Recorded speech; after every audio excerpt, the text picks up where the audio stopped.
Title: The Day Karen Met the Perimeter. You've got 5 seconds to leave this property, or I'm calling the HOA security, the woman snapped, her hands trembling as she held up her phone like it was a loaded weapon. I leaned back in my wooden patio chair, the condensation from my glass of lemonade dripping quietly onto the armrest. Without moving much, I simply asked, "Would you prefer to speak to the Secret Service agent in the car before or after you make that call?"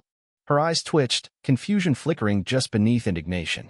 Then the door of the black SUV parked by the side gate creaked open, and that flicker turned into outright panic. It had started as a regular lazy Sunday. One of those golden, slow-moving afternoons meant for old books and iced drinks under the shade of a tree, specifically, the maple I planted myself 15 years ago. My backyard, my lawn chair, my shade. No shared communal space. My house, which predates the formation of the Homeowners Association, sat on land that was privately deeded and completely independent of the HOA's reach. A quiet little island immune to their noise. But that didn't matter to her. Her real name, according to property records, was Charlotte Annette Whittendale, but around here she'd earned a very different moniker, Karen. She had fully embraced the stereotype. Platinum pixie haircut, matching pastel tracksuits, oversized sunglasses, and the voice. God, the voice. It carried across hedges and fences like a leaf blower set to max. For weeks, I'd spotted her marching around with a clipboard and a homemade badge reading HO Vice Chair Enforcer. I thought it was a Halloween prop, maybe a joke. It was not. So when she strutted up to my property line without a word, arms crossed and eyes narrowed like she was preparing for a duel, I should have known she meant business. No greeting. No questions. Just a sharp declaration. You're not supposed to be here. I blinked, chuckled, looked around. You talking to me? This yard is under HOA jurisdiction, she snapped. And you are not a member. I've seen people coming and going, men in suits. You're probably squatting or playing some kind of security cosplay. I almost spat out my lemonade. Ma'am, I said calmly, I live here. Not possible, she huffed. This house belongs to a federal consultant. I've done my research. Exactly, I replied. That federal consultant is me. See, she wasn't wrong about the men in suits. I do have a protective detail. Not because I'm in danger, but because I manage sensitive national contracts. Think high-level infrastructure intel, not James Bond. It's not flashy. Mostly meetings, briefings, files no one's allowed to misplace. But it pays well. And sometimes, yeah, it comes with black SUVs. Apparently, Karen had been watching. Very closely. Unfortunately, she put all the wrong pieces together. Before I could explain further, she whipped out her phone and announced, "I'm calling the neighborhood patrol." Is that a real thing? I asked, genuinely curious. Yes, she snapped. And they have authority here, unlike you. Cue Chad. 10 like a wallet, shirtless, aviator sunglasses, cargo shorts. He rolled up in a golf cart equipped with a literal megaphone and declared, "Sir, you are trespassing on HOA-monitored property. Vacate immediately." I stared at him. Are we filming a commercial? Karen began recording me. Chad followed. Neighbors peeked through blinds, watching like it was the season finale of suburban drama. I sighed and reached for my phone, not for defense, but to make a simple call. "Rivera," I said calmly when he answered. "You might want to circle around back. We've got a situation." "Understood," came the reply. No questions. Just protocol. Karen shrieked. Pretending to be a Secret Service agent is a federal offense. She started yelling for kids to be taken inside. Chad shouted through his megaphone, "We got a hostile." I couldn't stop smirking. Then came the sound, low, smooth, and unmistakable. A high-end SUV pulling up just outside the gate. Government plates. 2 men stepped out, suits crisp, sunglasses dark. One of them, Rivera, nodded at me, then turned to her. "Ma'am, you need to step away from the property." Karen's mouth hung open. Chad's megaphone slowly dipped. Rivera walked into the yard, calm as a sunset. "Everything okay, sir?" "Karen here thinks I'm squatting," I said. Rivera nodded, stone-faced. "Ma'am, this gentleman is a federally protected consultant. You are interfering with a secure location." Karen's expression went from superiority to suspicion to unfiltered rage. "This is fake. You're actors. I saw this on YouTube."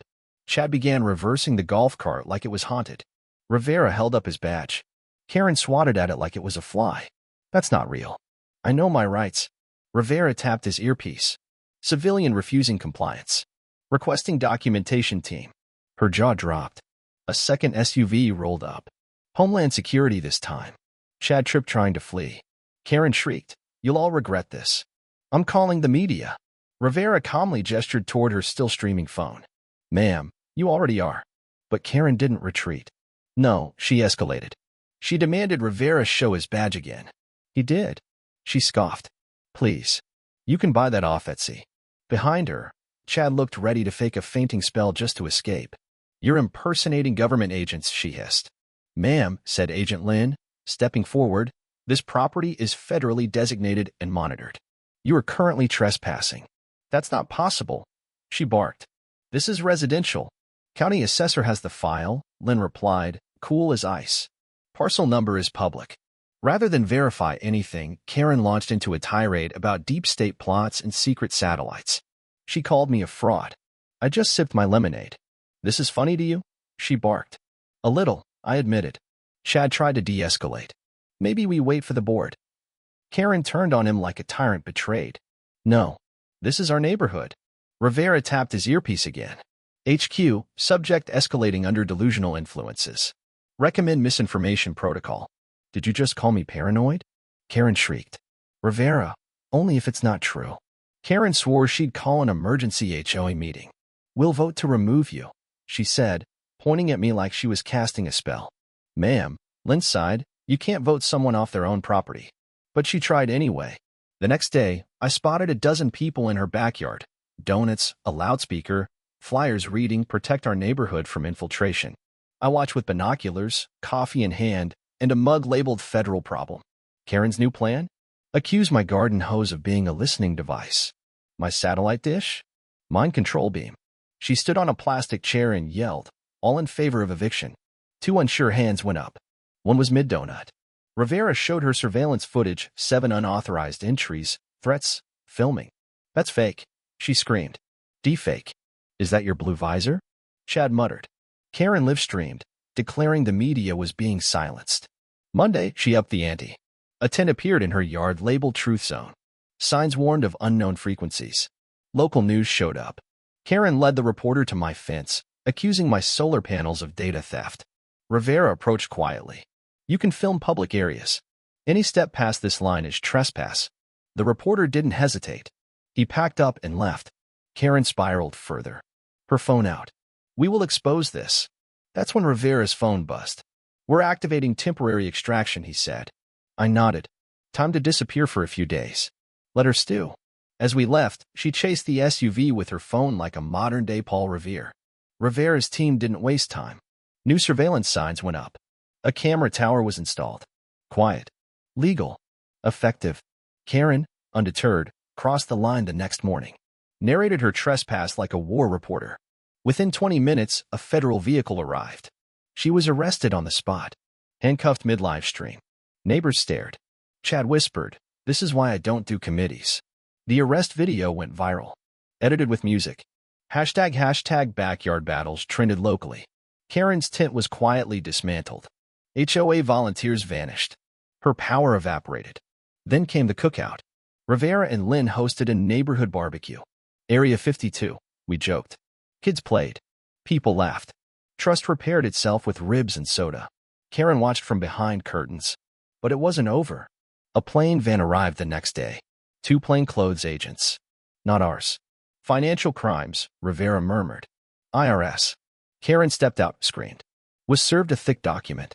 Went pale. She'd been embezzling HOA funds. Landscaping upgrades. A hot tub labeled community therapy. Propaganda signs filed as tax write-offs. By sunset, she was removed from office. Official vote. Even Chad abstained. Later that week, a stone bench appeared under my tree. A gift from the board. It read simply, "He stayed." Below that, "Property owner since 2010. Rivera called it the best taxpayer-funded bench he'd ever seen. Karen's house was soon empty. A new couple moved in. Quiet. Kind. They baked muffins. One night, a teen whispered to his friend, "That's the guy who had the Secret Service." I smiled. Weeks passed. Peace returned. Then came the block party. T-shirts printed with cartoon versions of me and my federal yard crew. As music played and the sun set over calm fences, I glanced once more at where Karen had stood, shrieking her imagined authority into the void. I never left. Not once. Because it had always been simple. This was my home. And I wasn't going anywhere.